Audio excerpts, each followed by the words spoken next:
Rádio Independente. Direto ao ponto. Gustavo Bozetti, ele que é o diretor da Fundação Napoleão Hill e do Mastermind do Rio Grande do Sul, fala hoje sobre a síndrome do impostor e a síndrome da perseguição. Elas podem estar mais perto de você do que você imagina. Interessante essa chamada aí, Bozetti. Tudo bem? Bom dia. Tudo bem, Ricardo. Bom dia, Rita. Bom dia, Bruno. Bom dia, Gustavo. Queridos ouvintes. Hoje eu vou falar sobre duas síndromes que costumam aparecer frequentemente no nosso dia a dia, só que às vezes nós não as classificamos ou não consideramos elas, né? Que é a síndrome do impostor e a síndrome da perseguição. O que é a síndrome do impostor? É aquela síndrome da pessoa que não se sente merecedora daquilo que ela está conquistando, né? Aquela pessoa que normalmente tem uma boa competência, ela é muito boa no que faz, mas ela não se sente apta a receber os louros da sua competência, né?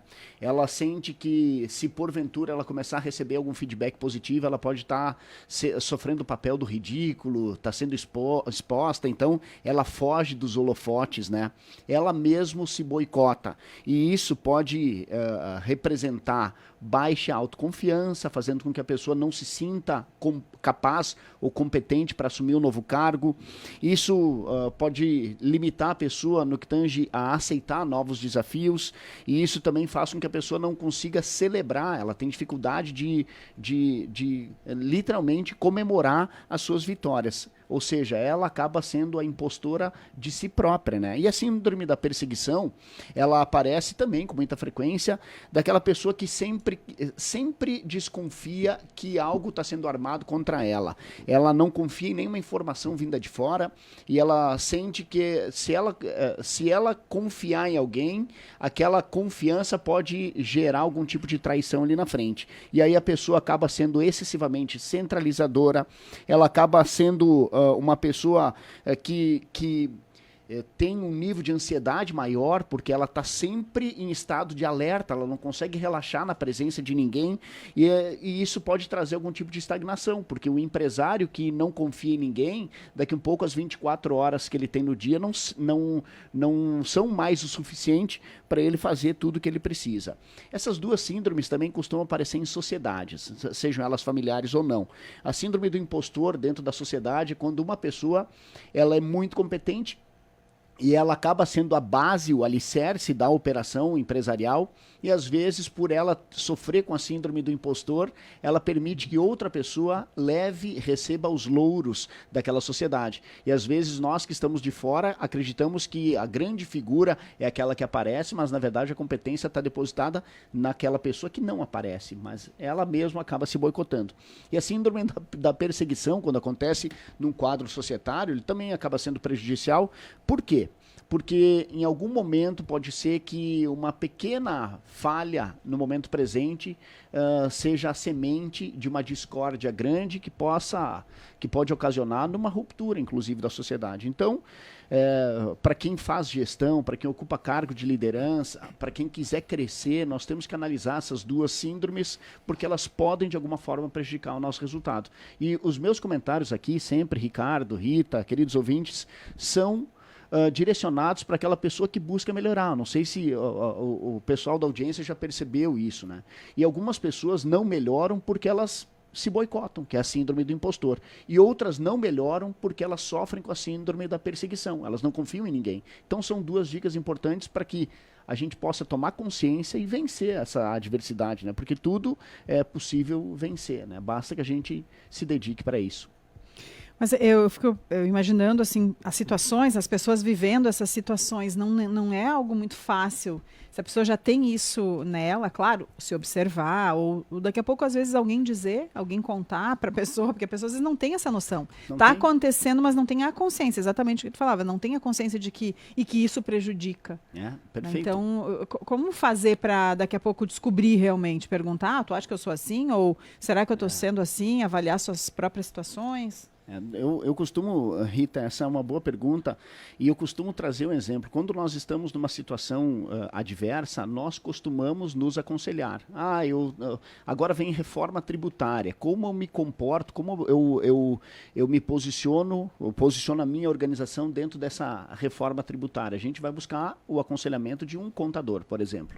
Quando a gente se depara com um imbróglio judicial, a gente vai se aconselhar normalmente com um advogado. Então, são momentos pontuais que nós buscamos algum tipo de aconselhamento. A gente sempre recomenda, nós recomendamos, para que o empresário não tenha apenas um aconselhamento em momentos esporádicos, para que ele tenha um constante aconselhamento, que é literalmente a construção de uma governança consistente através de reuniões periódicas. Isso pode facilitar muito. Aí, na hora da comemoração, na hora de celebrar, ou na hora de perceber que tem algum tipo de síndrome, uma informação de alguém que enxerga de fora, ela pode trazer mais clareza e lucidez. E diz, não, cara, tu é muito competente, tu merece sim.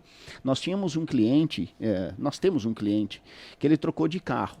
E ele comprou um carro bom, assim, um super carro, um empresário com aproximadamente 400 funcionários. E ele tinha vergonha de andar no carro novo, porque ele não se sentia merecedor.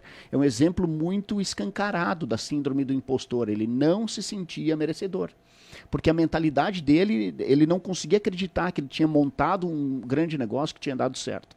E a síndrome da perseguição, às vezes a gente percebe num quadro societário, quando surge um momento de escassez de recursos, as vendas baixaram, e nós somos 2 sócios.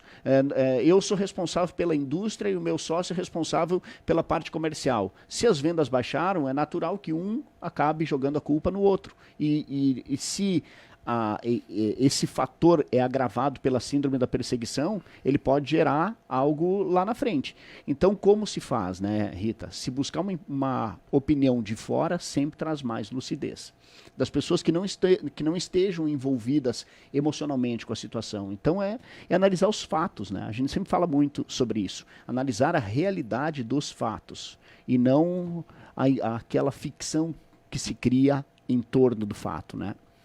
É interessante, né, Gustavo, a gente analisar tudo isso que você está falando aqui. Eu colocaria, e até tu já fez comentário aqui, especificamente, eu não sei se seria síndrome, mas do narcisismo, mas tu já falou sobre isso, que eu acho que é muito mais comum a pessoa querer ser o centro das atenções, ou ela dizer que ela é responsável por aquilo, ou ela querer se vender, do que o síndrome da perseguição, né?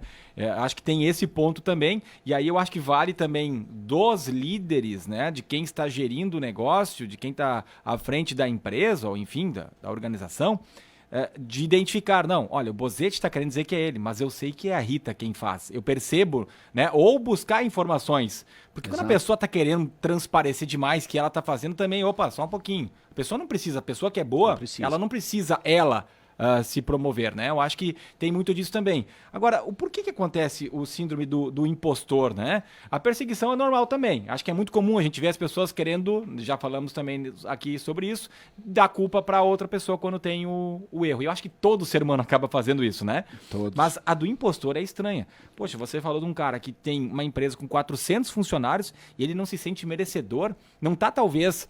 E aí eu pego a nossa região aqui, porque a gente tem cidades menores, da pessoa ficar preocupada com o que os outros vão falar, dizendo, puxa vida, mas olha só o carro, ele quer se mostrar. Não está talvez aliado a isso, essa questão da síndrome do impostor, porque é quase que inimaginável uma pessoa ter feito coisas boas, merecer reconhecimento, seja de patamar na empresa, mas também financeiro, e não querer usufruir disso. Normalmente, né, Ricardo, onde surgem essas síndromes? Elas surgem na forma com que nós interpretamos alguns momentos, algumas situações do passado. Eu vou dar um exemplo aqui do que pode, conhecendo esse empresário, do que pode ter gerado. Ele vinha de uma família humilde e ele era funcionário de uma fábrica de calçados e na nossa região, e ele montou um ateliê de costura. Mas a cabeça dele continuava a mesma cabeça do funcionário. Ele era muito competente tecnicamente, ele era um grande funcionário e ele acabou saindo da empresa, montou um ateliê de costura e aí ele começou a prestar serviço para algumas indústrias de calçado e a coisa andou, ele fechou grandes projetos e ele se deu bem financeiramente, mas a mentalidade dele, a crença dele era que ele ainda era aquela pessoa que era o funcionário humilde e às vezes vezes no jantar da família ou no almoço de domingo com a família, ele se depara com pessoas que não ascenderam economicamente tanto quanto ele, e aí ele se sente menos merecedor. E às vezes até uma forma inconsciente de blindar as pessoas que não tiveram o sucesso que ele teve. Então ele prefere não andar no carro para não causar algum tipo de constrangimento para as pessoas que convivem com ele, mas que se mantiveram naquela situação adversa ou de menos condições financeiras, ele, para não machucar aquela outra pessoa, ele prefere não celebrar as coisas, então ele fica muito para ele. E se percebe muito isso, né, no mundo corporativo. E falaste sobre a síndrome de narcisismo, né?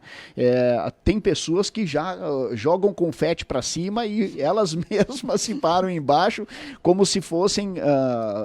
e aplaudem também. E se aplaudem, né? E enfim, a síndrome de narciso, que a gente pode trazer depois de uma forma um pouco mais elaborada, mas o narcisismo também é uma síndrome, também é um complexo que prejudica a nossa realidade. Mas, no final das contas, aonde está a origem disso tudo? Na forma como nós encaramos e enxergamos a construção da nossa personalidade, e que às vezes acontece de forma inconsciente, e que é recomendável que a gente busque tornar consciente para que a gente não seja prejudicado pela nossa mentalidade um pouco mais limitada que possa surgir. Todos nós temos limitações, e o grande segredo da vida é buscar vencer essas limitações para que a gente possa desfrutar melhor dos resultados, né? É essa a dica. Buscar o aconselhamento e o autoconhecimento eu acho que já ajuda bastante, né? Traz lucidez, né, Rita? Traz lucidez. Pedir opinião para quem está de fora traz mais lucidez, né? Muito bom. Gustavo Bozetti, muito obrigado pela participação de sempre aqui e até a semana que vem. Até a semana que vem, um prazer e uma honra sempre.